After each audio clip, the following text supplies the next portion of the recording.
to another episode of Eagle 7 News. I'm Ashley Chiappetta. And I'm Jonathan Laansma, and Eagle 7 News starts right now.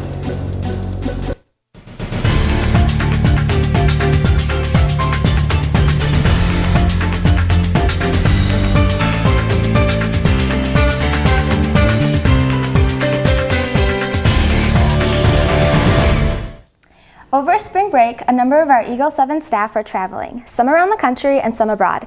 Starting in the north, Eagle 7's Clara Gronseth has a story from somewhere even colder than Minnesota. Negative 30-degree weather isn't the average, but for a group of UNW students, that's exactly what it was for them.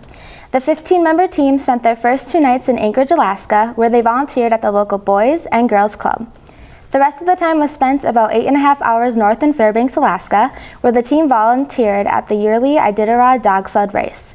The start of the race was moved due to a lack of snow, making this the 3rd time in history that this has happened. The theme of the trip was flexibility, and the team learned how to walk in expectancy. To the east, our own Deborah Spooner had the opportunity to travel and learn in a much different climate. One of my favorite parts of the Israel trip was just standing over Nazareth and looking at it and just being like, wow, this is where Jesus lived for 30 years.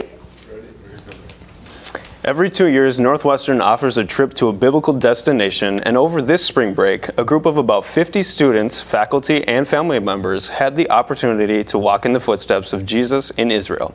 They went all the way from the Sea of Galilee to Herod's Colosseums while learning about where Jesus preached and about the different cultures present in the city. It was a journey that these students will never forget.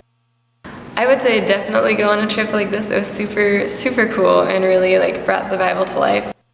It looks like it was indeed an incredible experience. Deborah, how is readjusting to the Minnesota weather?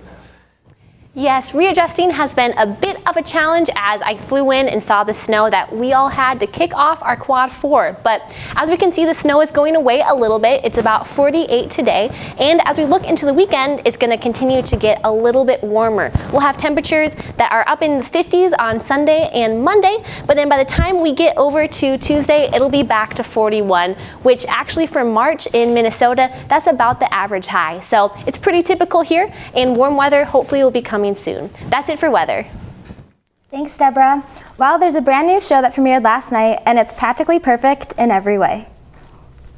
Yesterday, campus was buzzing with excitement awaiting the opening night of the spring musical. This show marks a new beginning for the theater department. After guests walk through the new Beverly and John Lord Night lobby, they will be transported back to the magical world of Mary Poppins. My name is Tommy McCarthy, and I am playing Bert in Mary Poppins. This is one of the biggest shows we were probably ever done. We're going to actually be flying for the first time. Bert's going to be walking the proscenium, and a lot of places can't do that because it's not big enough or they don't have the right rigging, but that'll be a thing that it's going to be the first time at Northwestern anybody has ever flown, and it will be spectacular. Make sure you pick up your free tickets at the box office before they sell out, because this show is going to be practically perfect in every way.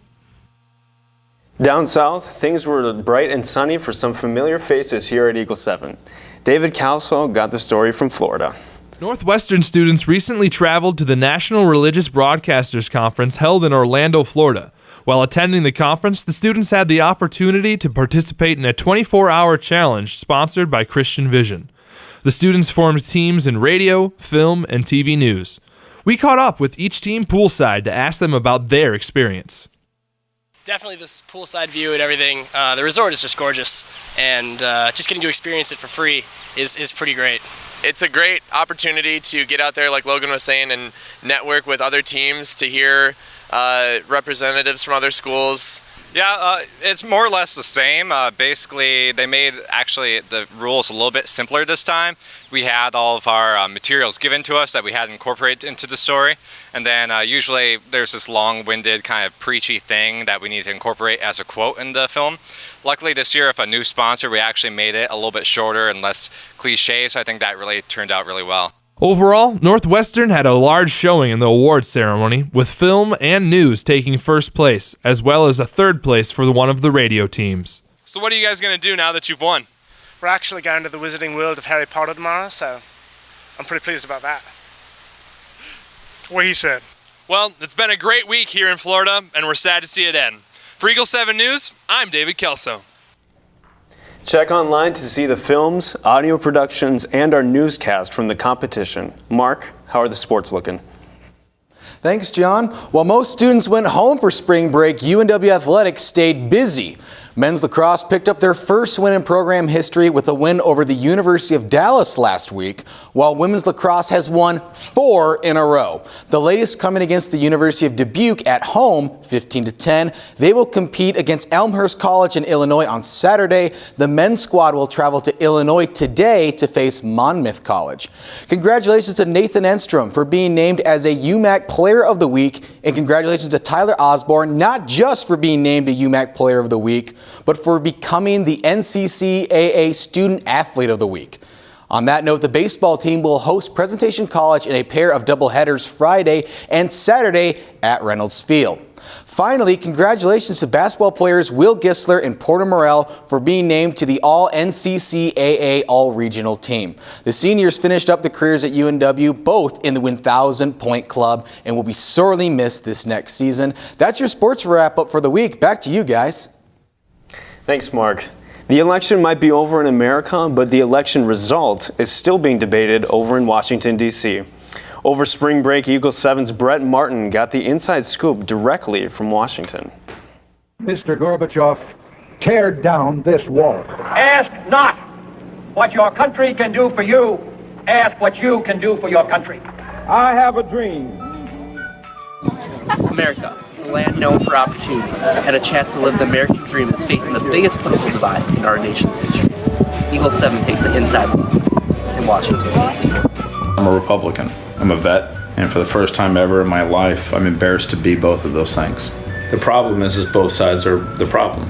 Compromise has to be reached for anything to get through to Congress, for anything to happen within a democracy. So every election in this city is divided. Having lived in the Midwest and having lived here, you're much more aware of the politics, but the lifestyle is very similar. Primarily on the fact that it's just a very political city. So you grow up a lot more educated in politics, I think, than the average human being. Even in this time, some still find hope and solutions. I see hope in millennials. I see hope in your generation. The ability to keep up with change. People of different races, ethnicities, colors, everything coming together. I think it's very important with anybody, no matter who the person is, to separate out a politician, like what they're trying to do, and to separate that from how you feel about them as a person. The question still remains, will we become one nation, indivisible, with liberty and justice for all? For Eagle 7 News in Washington, D.C., this is Brett Martin. Well, that's all the news we have for you this week. I'm Ashley Chiappetta. And I'm Jonathan Laansma. Stay fly, Eagles.